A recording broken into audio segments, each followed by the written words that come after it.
כל השנה הלכות בכל יום, בעזרת השם, מובטח לו שהוא בן עולמה. We're going to be discussing today. Anyone who learns the two mitzvot d'oraita, obviously, as the Mishnah tells us, goes straight to Olam Haba.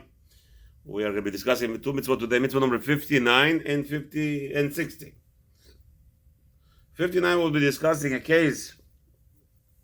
What happens if I hire an individual or somebody rents from me equipment, or I hire somebody to protect my equipment, and then the items get stolen, lost, damaged in any way. So basically, this individual who either rented the item for me or someone that I paid to watch my possessions, and it got damaged. Now, what does he do? How much does he pay? Who, what, when, how, who's responsible? We'll discuss that today. Mitzvah number 60. What about cases where a person borrowed my car and now it's broken? What happens? Who pays for it? Who has to repair the broken item? Was it broken before he borrowed it? He drove off. Many instances, many cases, this is what happens. People borrow a car, they just drove off and down the block. They have either a flat tire or they have... somebody said maybe it's a repeat. If you borrow a car and a tire blew. So a person says, wait a minute, the tire was old. Why should I buy him a new tire? Why you should buy him a new tire? Because you broke somebody's tire. So the question is, how much, where, and how? We'll discuss today who is responsible to make the reparations or payments for the corrections. Now, the mitzvot are sponsored today, Mukdash. The mitzvot are Mukdash, L'Refuah Shlema L'Kol Cholei Amo Yisrael, especially those that were harmed by the evil, and LaHaShem, those who are in hospitals, and especially we're going to mention a few names, Refuah Shlema L'Kol Amo Yisrael, Bichlalam Lechaya Bat Leah, Yosef Chaim Ben Mafrad, Yaakov Israel Daniel Ben Angela, Amnon Ben Bilha, Amnon Ben Osnat, Refuah Shlema L'Kol Ele, those that I mentioned before, those that we daven all the time for, and Hashem should also help us to quickly and speedily recover all the kidnapped individuals to Gaza, Hashem Rachem, and wherever they are. It may not be even in Gaza, wherever they are, doesn't matter. Any Jew who is in harm's way or even in jail, in government jails, everyone should be freed. With Hashem, there should be bracha, nachat, and we should make Hashem happy with Hashem. Mitzvah number 59. Ladun bedin noseh sachar v'socher. What about a person who is getting paid to be a watchman for you, or a person who rents items? What's the difference between them? We'll see. Upirush noseh sachar. What does that mean? A person who gets paid. Shomer pikadon b'sachar. People get paid for watching other people's property. What about the person who rents? What is that? A person rented a car in order to do a job with that. Okay? No, that's to do whatever. Or you rented from him tangible items that are movable. ונפל מחלוקת בין הסוחר והמשכיר, או בין בעל הפיקדון והשומר, אותו בשכר, שמצווה עלינו לדון ביניהם, כמו שכתוב בפרשה זו. So the thing is now there's a מחלוקת. There was a compensation. I rented from you a car. You have to give me a car. Your car broke down. It's your responsibility, right? I rented it from you. So... the gear is not working. I mean, I rented a car, so you're going to say, I don't know. Yesterday I was trying to figure out, you go to some countries in the world, I'm not going to say the name just because I don't want to. You rent a car, my wife tells me, oh great, we got a deal. Rent a car, rent a hotel. I said, when you go to this country, you have to know for a fact that whatever the price you agreed on paper, on internet, don't mean nothing to these people. The deal was $600, $512 for rental. All of a sudden, this and that and that and that is a. I told her you have to always add 50% more. The hotel, we rented the hotel for $1,200, ended up costing us like $2,000. So these people, no shame, and don't tell you to your face. No, that's not what you ordered on the internet. It was a different room. Only in this country, unfortunately. I was all over the world. Whatever I paid for, I got. I told my wife, this guy's... Now, I rented a car 4 months ago. 4 months ago, I get a bill right now for my... What's his name? I get a bill from the rental car, another $174. I call up my credit card. I said, what is this people? Who is this people? Why they... No, sir, you have to call them. It's probably a ticket you got. My credit card agent is arguing on their behalf. It's probably the tickets you got. Tickets? I don't drive with tickets. What tickets? Anyway, so that's the world. Who's responsible for all that, right? A renter. Responsible. A little scratch. Okay. So all the Beit Din is obligated to judge the cases when there is a dispute between the litigants. As it says in the Torah, chapter 22 in Shemot, Pasuk Tet. So over there, where it says clearly in this pasuk, when you give it to him, lishmor. So how do you know it's talking about chamor or shor or v'chol be'ema lishmor? Umet o nishba, nishbar o nishba. En ro'eh shavuat Hashem tiyeh b'neihem. So over there, the Torah tells us it's talking about specifically in a scenario where I paid the watchman or this renter. Okay. Shoresh hadinim yadua. Okay. Everybody knows why you need judgments. What's the purpose of? So the rabbi doesn't even repeat, but again, it's kedai. He says you have to know that it's to implement in us the awe and fear. We are always responsible for everything that happens. Not playing games. So so obviously that's why we have judgments in order to keep everybody in check. Now, what about what entails in the rules in regards of this incidents where there is a paid watchman, there is a renter. So the Gemara Baba Matzia on page 93, and the first side delves into it. If there are incidents where uncontrolled happen, there was items stolen, all those things. So who swears, ומשלמים הגניבה והאבדה לפי שיש בזה קצת פשיעה. So what about if the item is lost or the item is stolen? So obviously the watchman has to pay. Why? Because he's getting paid to watch it. Doesn't make sense. Otherwise, you pay. By the way, this whole liberal idea. You know those guys with the bricks, guys with the trucks, traveling with money. If they get robbed and they're still alive, they have to pay. That's the halacha. They're getting paid to transfer money. They're getting paid to transfer to protect the money with the guns, and unfortunately the unions. No, they're exempt. Why are they exempt? Why are they exempt? Nobody's going to work for it, so don't work. I'm sure you'll find people who work. You pay them so much money, they have to be careful. Maybe money is different. You could say that I understand if you tell them to what's his name? To protect a Lamborghini, $3 million. He has a limit. Bricks, trucks, the money, actual cash that they're transferring, there is no limit, right? So, and Yad Kol Bo, everybody wants it because it's so easily transferable. So maybe over there, you cannot say you have to return us all that was stolen. Nobody really will take a job. If you tell them that they're responsible for... no, again, what's the Torah tells us? I really don't care what the item is. Looks like the Torah is actually clear. Gold, silver, doesn't matter. The item is stolen under you as a watchman, and you're getting paid for it. You better be responsible. You're right.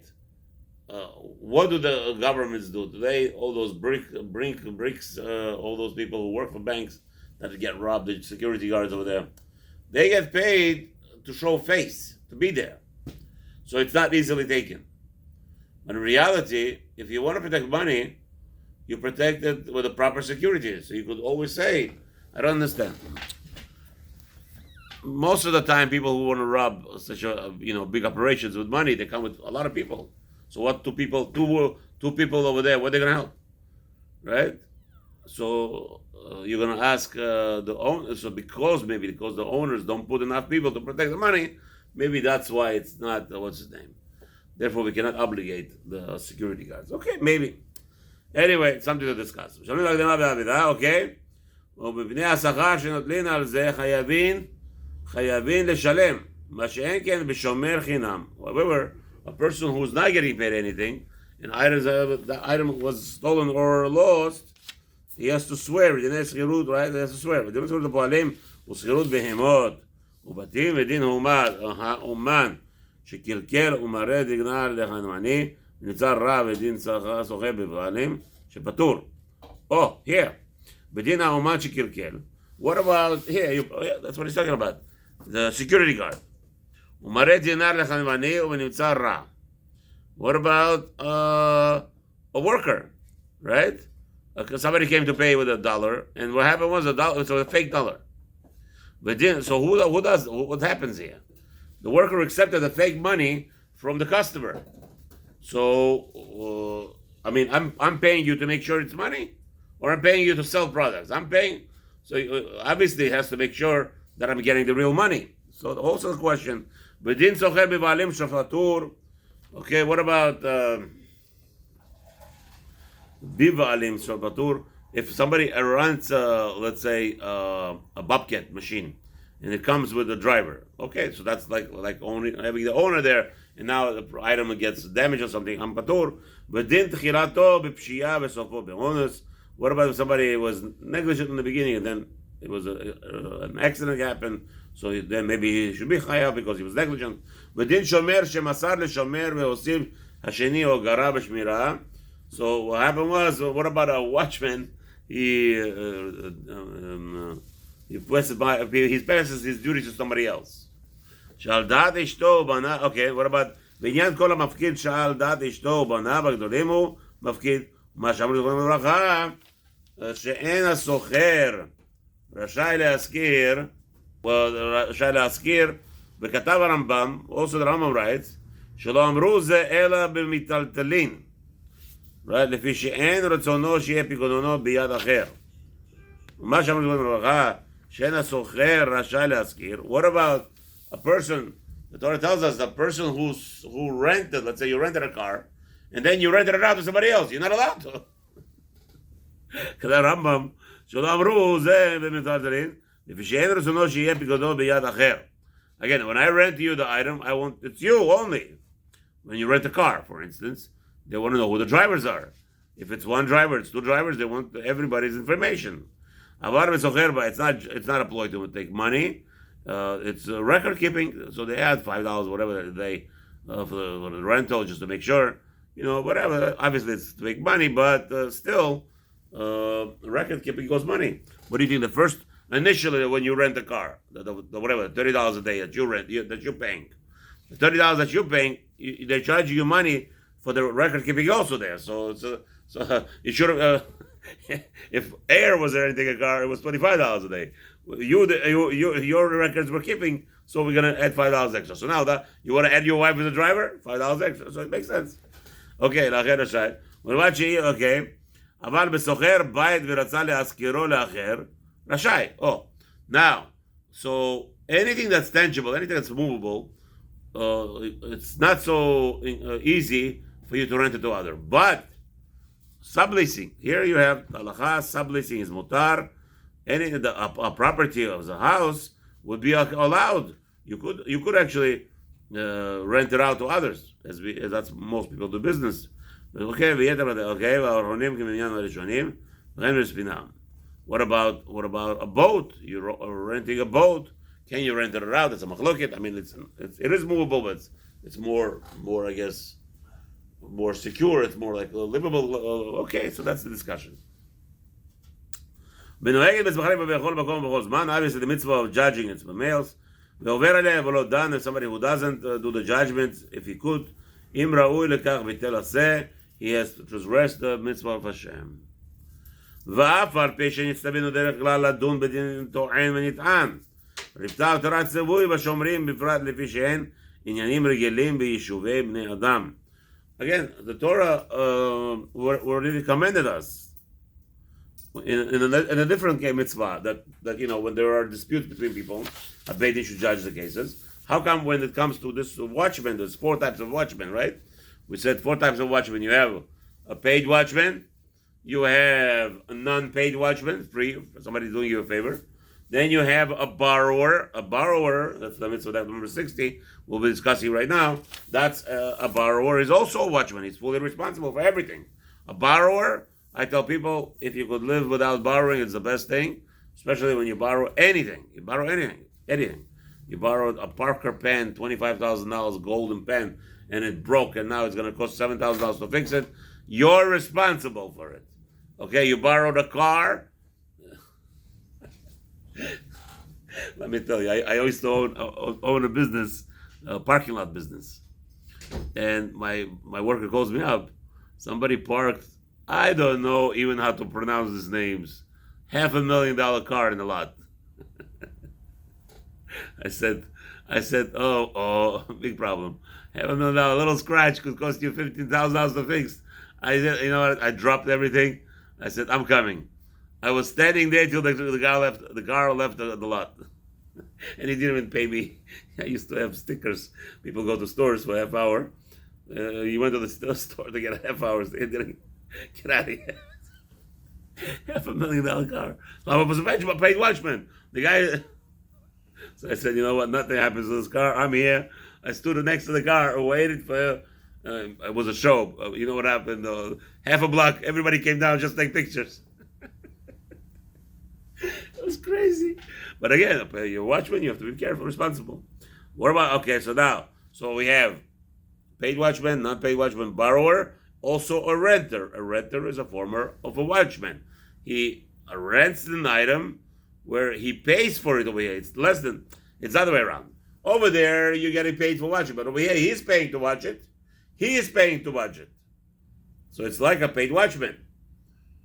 No, he's paying to watch it. No, he's not a paid watchman. He's paying to watch it. So he's responsible for the item. You rented an item, you're fully responsible for the item to return back complete as you rented it. Okay. Mitzvah number 60.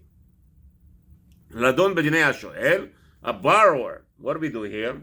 Klomar, adam sheshal mechavero shum chepetz o behema.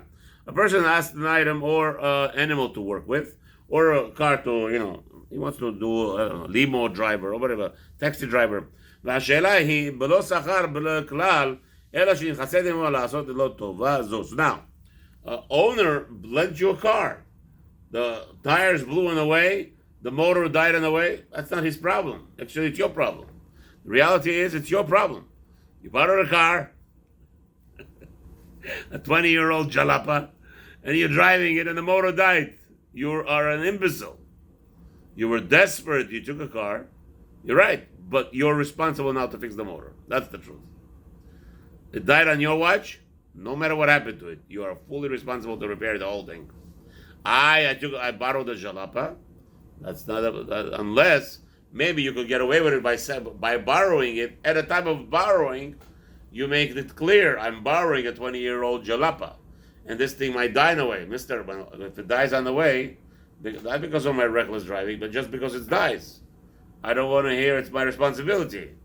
So the guy said, it's not your responsibility, don't borrow. So you don't borrow. But in reality, it's your full responsibility. Okay? If there's a machloket, who's responsible? What responsible? It says in the Torah, chapter 22, Pasuk Gimel Shmot, over there also, the Torah obligates the Beit Din to step in and to resolve the machloket. ובדין השואל חייבה תורה אפילו האונסין.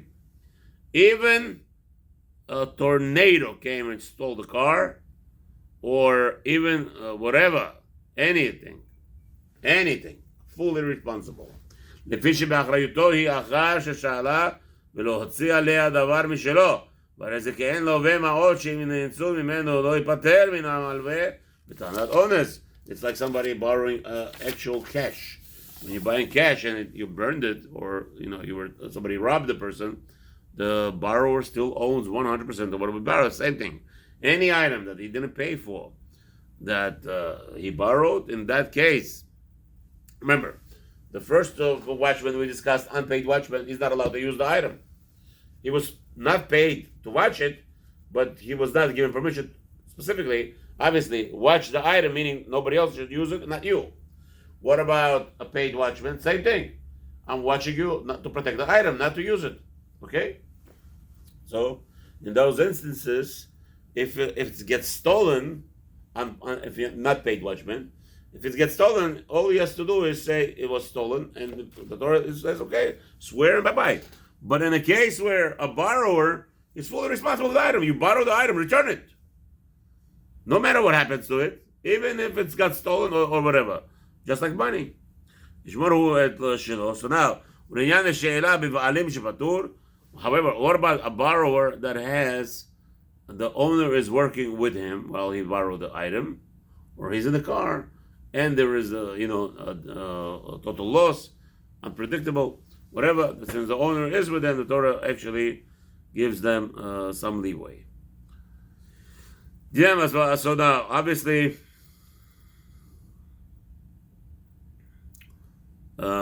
וצוותה תורה דרך לכלל בכל שבעלים לשם בשעת שאלה יהיה פטור.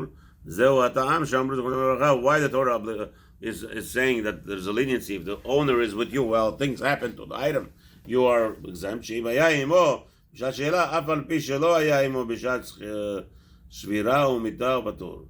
אבל היה עמו בשעת השבירה ומיתה ולא היה עמו בשעת שאלה חייב, כי בתחילת המעשה העניין תלוי, וזה הטעם בעצמו, מספיק לנו בסחירות בבעלים שגם כן פטור. Again, let's see what happened here. כלל דבר, it's a rule, שבעלים לשם בשעת השאלה יהיה השואל פטור. Why should פטור, the borrower be exempt if the owner is there? מקשה לך שכתב שאם אפשר, שאם פטור של השאלה שבבעלים נובע מכך, כך שבעולם צריכים לשמור על החפץ השאול.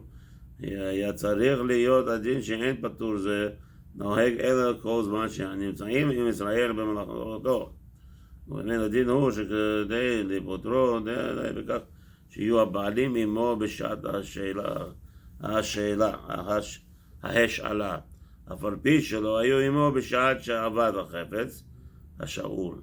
ותירוץ לקושיה זו הוא שהתורה לא רצתה לתת את הדבריה לשיעורים, לחלק בין אם שהוא משאיר הרבה זמן, לבין אם מעט זמן. לכן קבעה דינה אחד לכל המקרים שבעולם עושים, מלאכה עבור השואל. Okay, I don't know, he's telling you that the Baalim is with him. If the Baalim is with him while he is, I guess, taking the item out, then he will be patur if something happens to it. Okay, there's a lot to discuss here. Dynamic, I don't know exactly. I don't understand how to touch this. כי בתחילת המעשה עניין לדרוי, וזה הטעם בעצמו מספיק לנו בסחירות שבבעלים שגם כן פטור. By the time of the borrowing, סחירות בבעלים. No, that's renting בבעלים. Also with patur, but borrowing with the בעלים. מכיוון שהיו שם בשעת שאלה, בשעת הרס בזה שלא רצתה התורה לתת הדברים שאין לשיעורים, כלומר, אם ישאו לשום הבעלים, בשעת השאלה, הרבה יהיה פטור השואל, okay, he's telling you right here what to read.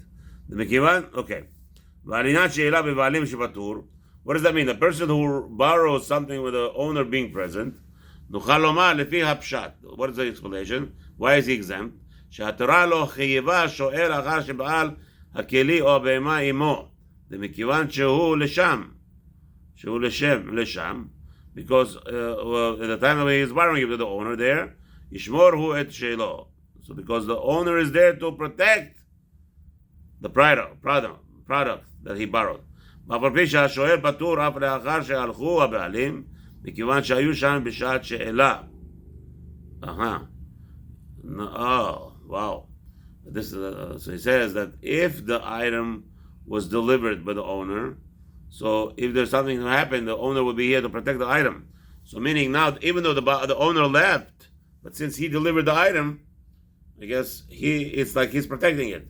So if something happens to the item, basically, then it will be patur, he says.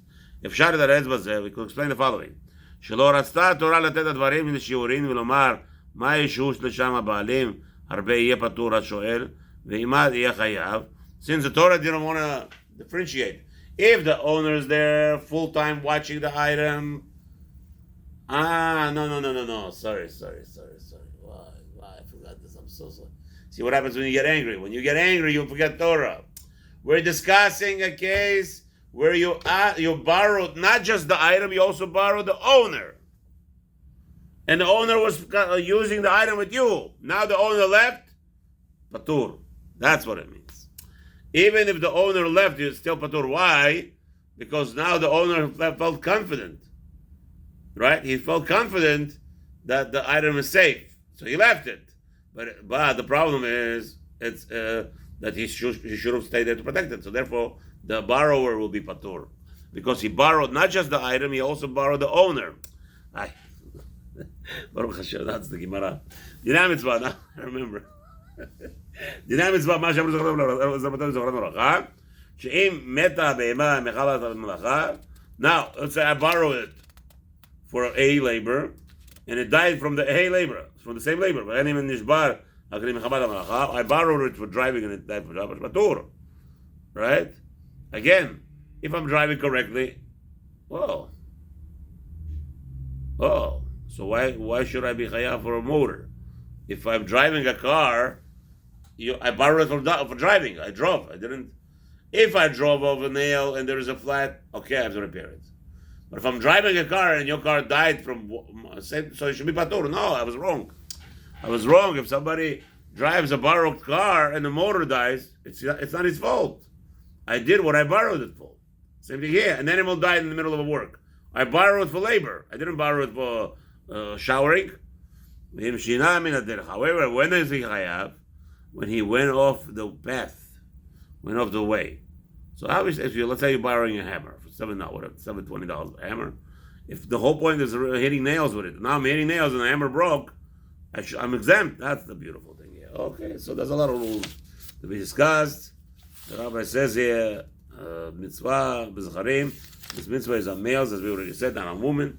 And anyone who has koach, who has strength to do the judgment, and they don't do the judgment, in that case, they will be punished from Hashem for not fulfilling mitzvah number 60. LaHaShem, after Shabbat, we'll be discussing further on 61 and on. Have a wonderful Shabbat.